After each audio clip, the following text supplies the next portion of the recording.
Last time in Simon's Quest, I showed Dracula my diamond hands and then I lit him ablaze to save Transylvania once again. Castlevania II, Simon's Quest. It was a lot different than the first game. However, I still enjoy it and it's very nostalgic for me. But today, we're going to be going back to that classic Castlevania action that we all know and love with Castlevania III, Dracula's Curse.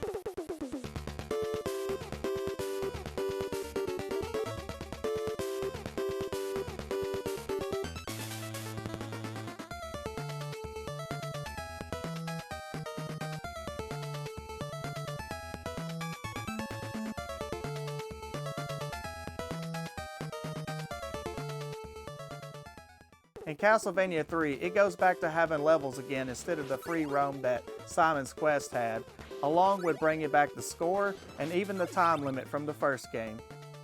The very first thing you'll notice is the awesome soundtrack.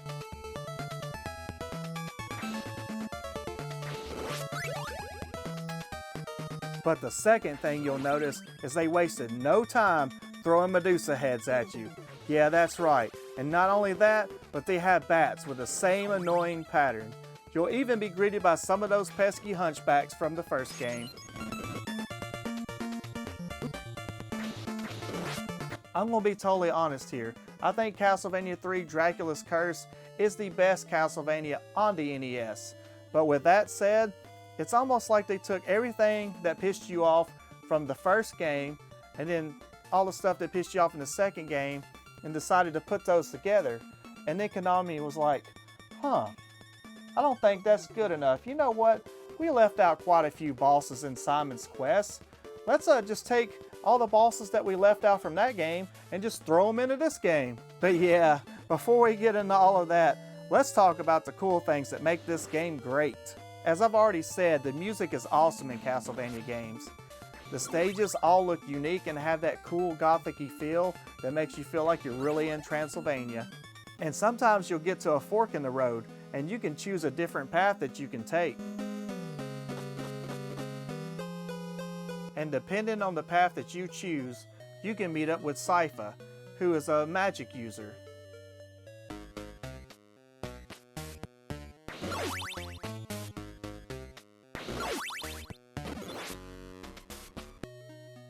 Grant that moves fast and he can climb walls.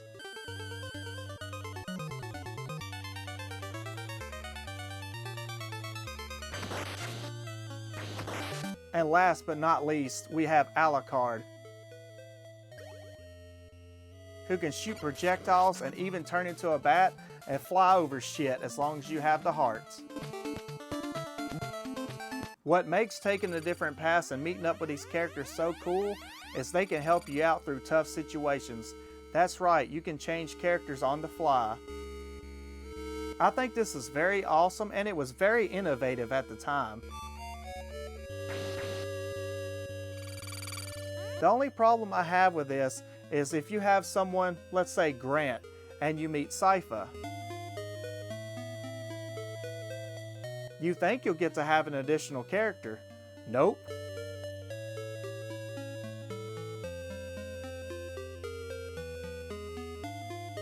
If you take Sypha, then Grant will leave, or you can decline Sypha and keep Grant instead. Why can't I just keep both? That would be pretty awesome. Certain characters are better suited for certain stages, but you won't know until you get to that stage. You might have Sypha, but wish you had Grant to climb across the ceiling, or you might wish to be Alucard and fly through a difficult part. And on a side note with these characters, Castlevania III has 4 endings depending on who you take with you, or just go it alone as Trevor. I typically always pick somebody, but most of the time I end up playing as Trevor just because he has his reach with the whip, and that's just what I'm used to.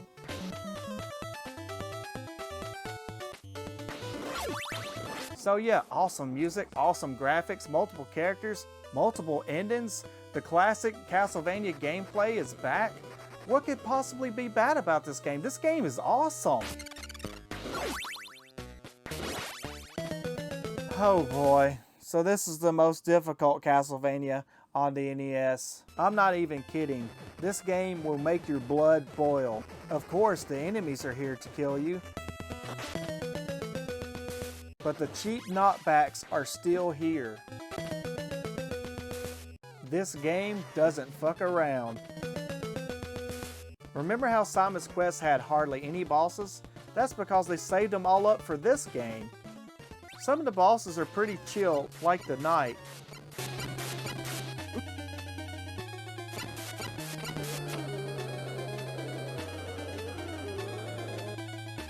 Grant's demon form isn't too bad either when you go to save him. Then there's like this weird Cyclops thing that seems kind of hard at first, but you can just use the ledges to cheese the entire fight. Then there's a fairly easy Medusa fight, which I think is a lot easier than trying to mess with those Medusa heads.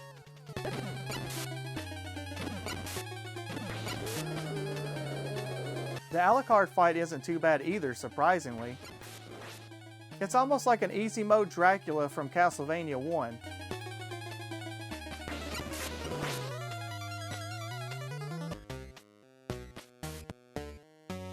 The real bullshit didn't kick in for me until around stage 4-ish, where I had to fight 2 bosses. 2 mummies come out of a coffin and they just lit me up. And once I managed to beat them, a second coffin opens up with another Cyclops.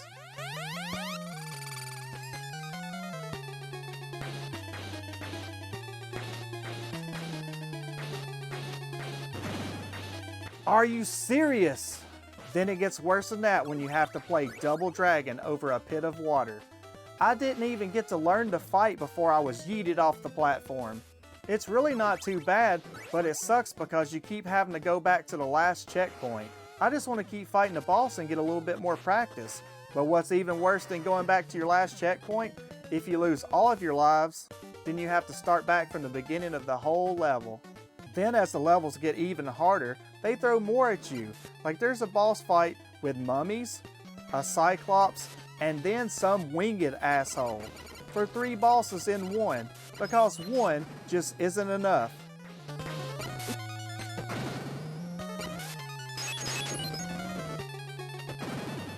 Death even makes his return. Remember the death fight in Castlevania 1? He was an asshole back then, but if you knew how to do the little holy water trick, you could take him down pretty easy.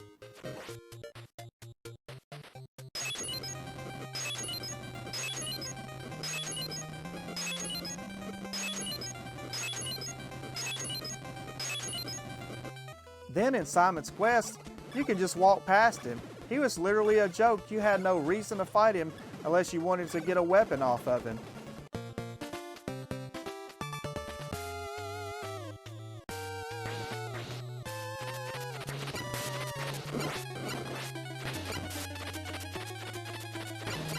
But the developers of this game thought, fuck you this time around. Let's make him even harder by giving him a second form.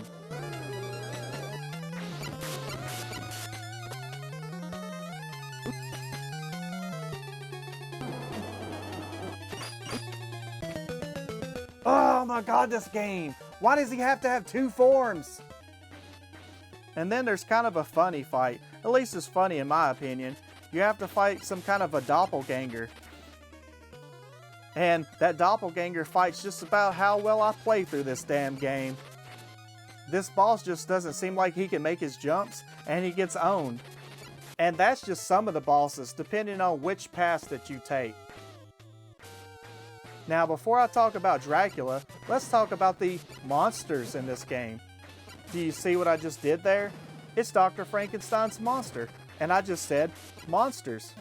Never mind, most people refer to the monster as Frankenstein anyways. As I said before, the Medusa heads are back in full force.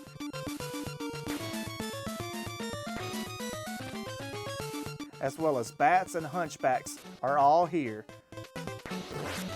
The skeletons are back in action, as well as some upgraded ones too. Zombies are still really easy, but this game features even more annoying snakehead fireball shooting assholes that we all know and love from the first Castlevania. Then there's these weird flying jellyfish type monsters. I used to think they were like flying mushrooms because it didn't make much sense to me that jellyfish would be flying. But then again, this game does have Medusa heads and whatnot, so whatever. But these things can spawn little babies as you're whipping them down, which gets kind of annoying.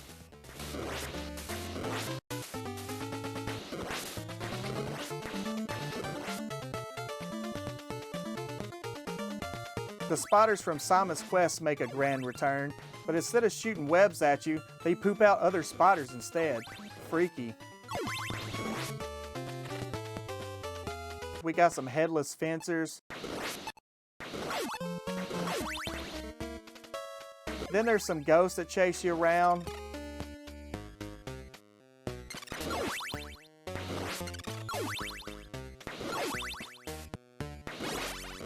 But then there's those damn crows or ravens, whatever you want to call them, I don't care.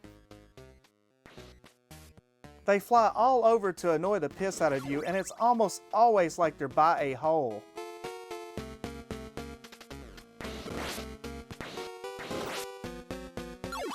Then we have these weird gargoyle looking shield guys flying all crazy while you slowly climb the stairs. I hate the stairs in this game. You just might as well call them an enemy too.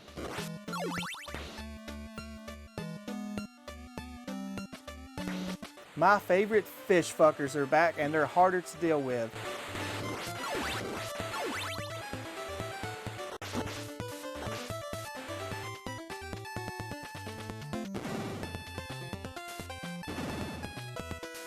My axe throwing buddies are here too.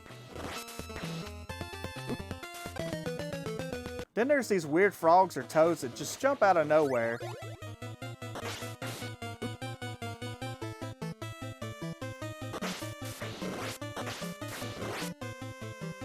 And some weird slime looking monsters that are in some goop that's kind of like quicksand.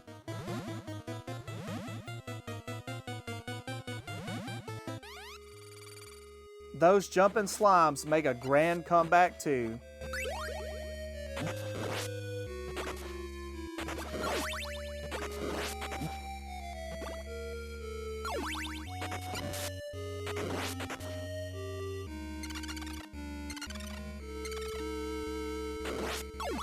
And the mummies are just a pain, and they won't stop spawning.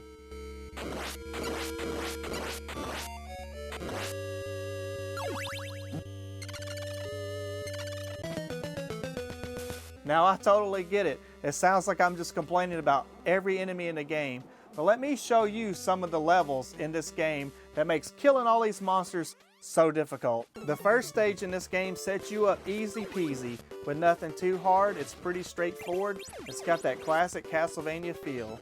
The clock tower type stage features rotating gears and parts where the screen will just scroll up.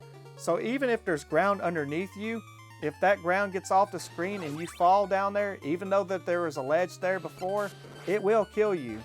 There's also a part with some swinging pendulums and you just gotta jump across them.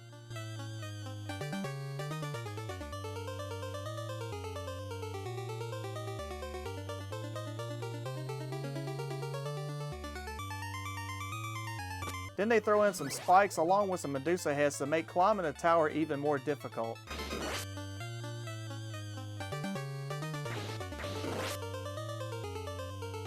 The next stage features some owls that come out of nowhere and swoop right at you. I've said it before in my previous videos and I'll say it again. Castlevania just loves its flying shit. Then you gotta deal with some hunchbacks in a really cool looking storm level.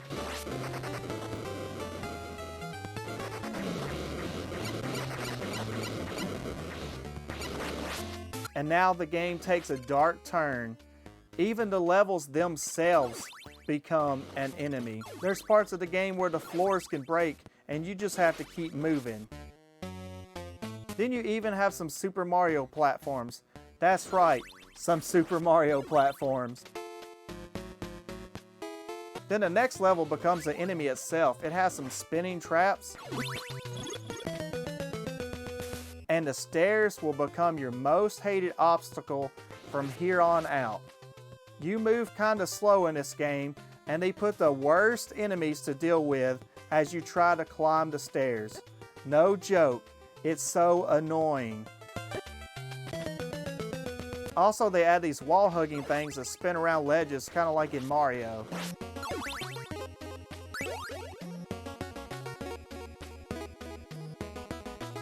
Then there's stages that will just try to eat you.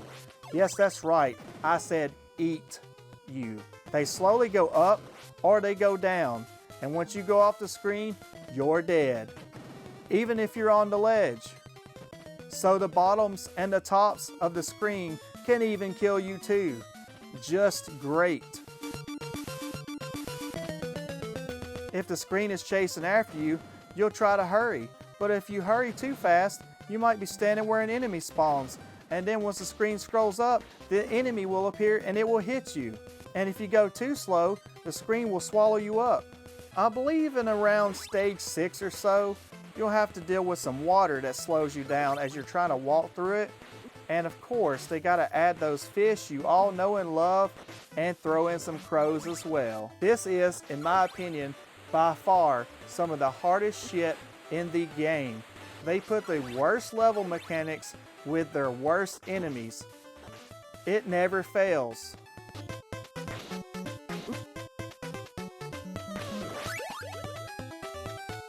The ground is falling, but you have crows and fish to deal with.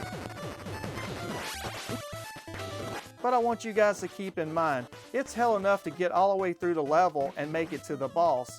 But once you get to the boss and you lose, you gotta go back through it again.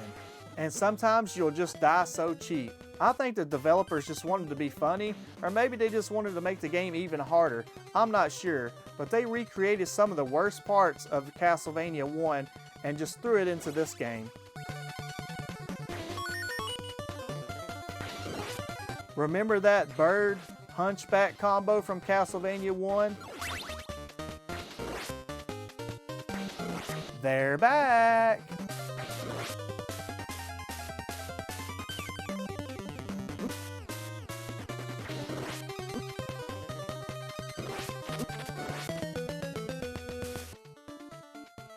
They added some cool seesaw-like jumps, which really isn't too bad.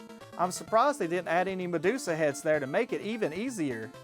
Now, one thing I think they did that was pretty awesome is they made a kinda normal level with the original Castlevania music for nostalgia's sake.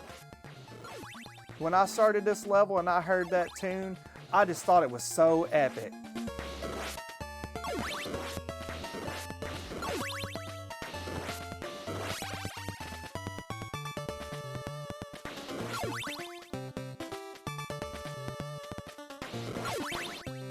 In the original game, it features some spike traps. It wasn't very many, and I think I only really remember it on one stage in particular.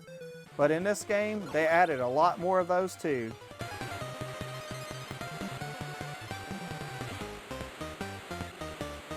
What gets me is when you beat something hard and you think, good, I won't have to deal with that shit again. Konami just says, nah, you get to do it again, but harder this time.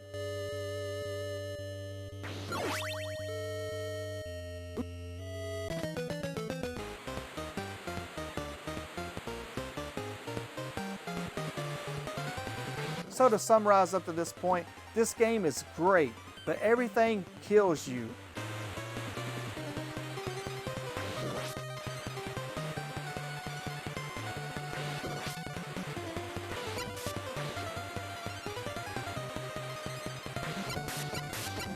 And you'll be dying a lot in this game.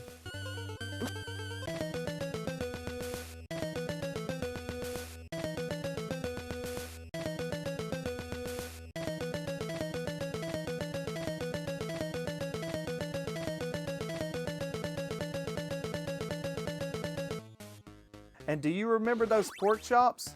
Yeah, the pork chops were awesome. You'll be whipping at all the walls, just begging for them. But I felt like when you needed one the most, it just wasn't there. Now we're on to Dracula's castle. It's really not too bad except for one annoying bridge that crumbles. You'll get to the end and you'll be blocked off by one of those snake skull looking things that shoot fireballs at you. And it takes too many whip attacks to take him down. And if you try to take him down, more than likely you're going to fall on the spikes. So what I tend to do is just take damage and just run right through the door. Then after you go through that door and take out a couple of enemies, you'll find a pork chop in a wall. So yeah, screw those spikes. And Dracula himself, he just seems impossible at first. You have to whip out his head again in this one, but he'll surround you with this fire, and then you can't get out of it. Then he makes a third flame that goes straight up your ass. I kept trying this fight over and over, and he kept surrounding me with fire. And you can't go through the fire because you'll take damage. But if you stand still, he's going to shoot that flame up your butt. So what are you supposed to do? I was at the point where I was about to give up. But this fight's actually quite easy. What you'll want to do is stand a whip distance from him. Do not get close. I don't know why, but when you get close, he traps you in with the fire. But if you stay kind of a whip distance away, he'll put the flames kind of spaced out away from you, giving you time to hit him a couple times, and then move out of the way of the third flame. I don't know why the fight's like that. It kind of seems random. Like I guess he feels more threatened when you get close to him. So just stand away from him and whip him from a distance. Just rinse and repeat. Very easy once you know.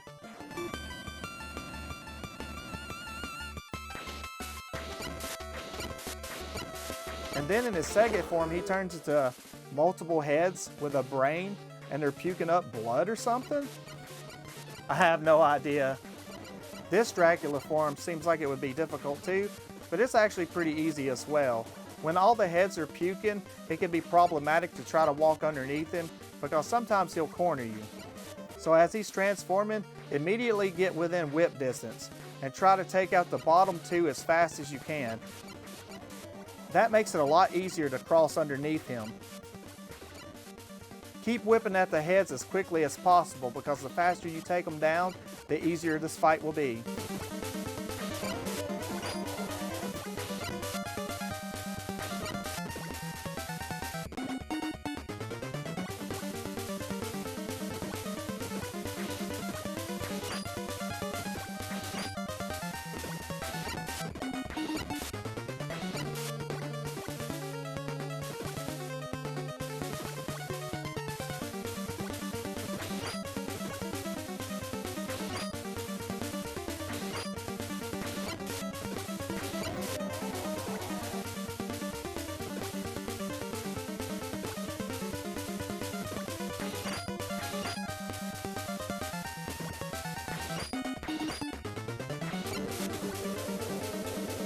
Then it's Dracula's third and final form, which I just thought was insane.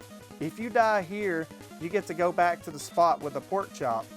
But if you lose all your lives, then you have to start at the beginning of the castle, which leaves not much time to practice. I got to him thinking that holy water would be just as good as it was in the first game. Nope, get the axe and keep it. I cannot stress enough. Get the axe, get the axe, get the axe.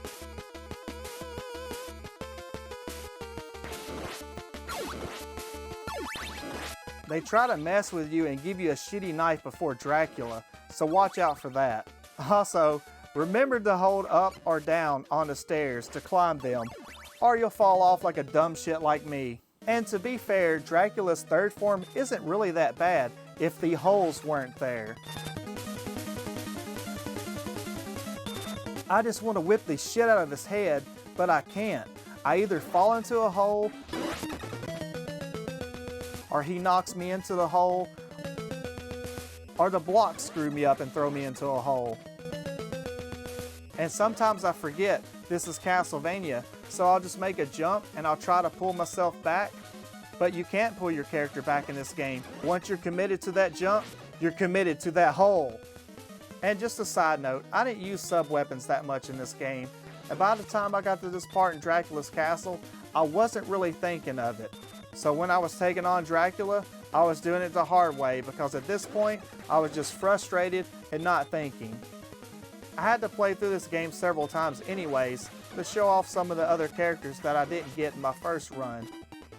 So many times of getting to Dracula with full health and trying to beat him, I was forgetting all about my sub-weapons, and I ended up beating him the hard way.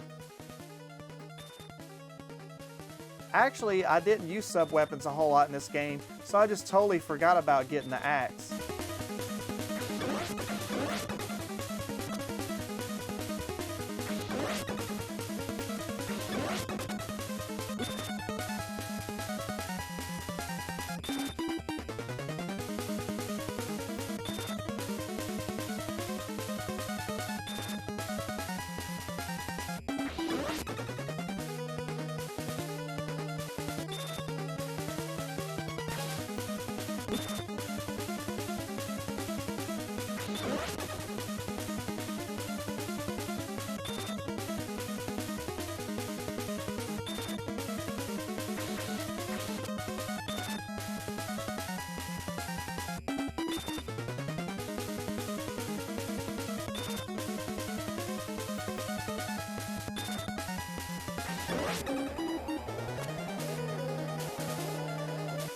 So I went away to cool off, and I had to play through this game anyways because I wanted to show you guys some of the other characters that I didn't get in my first run.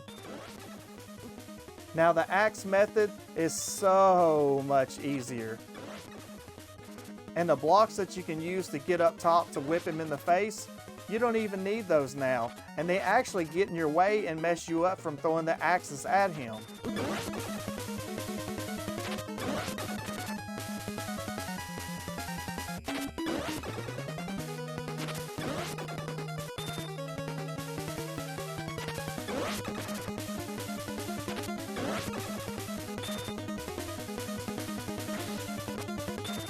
Oh yeah, Dracula, how do you like me now? You're getting axe body sprayed.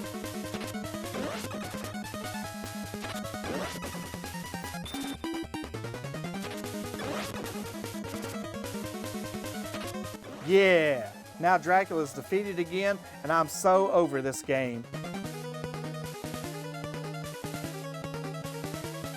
Now to show you the ending that I got of this game, with Trevor and Sypha. I like to think of this as the canon ending because I believe they hook up and then they have a baby, which is Trevor Belmont.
The endings are pretty much the same, but I'll show you anyways. You got one with Trevor alone.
And here is the ending for Grant.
And last but not least, here's Alucard's ending.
Well, that pretty much does it for the Castlevania games for the NES. I hope you've been enjoying my new style of videos. It takes way longer to make these, but I wanted to do something special for this month and for you guys. I also have some more Spooktober videos planned for everybody, but I just want to let you know I'm not done with Castlevania, not just yet. I've got some more coming later this month, but I just want to say thank you guys so much for watching. I appreciate all the love and support. And as always, I will see you in the next one.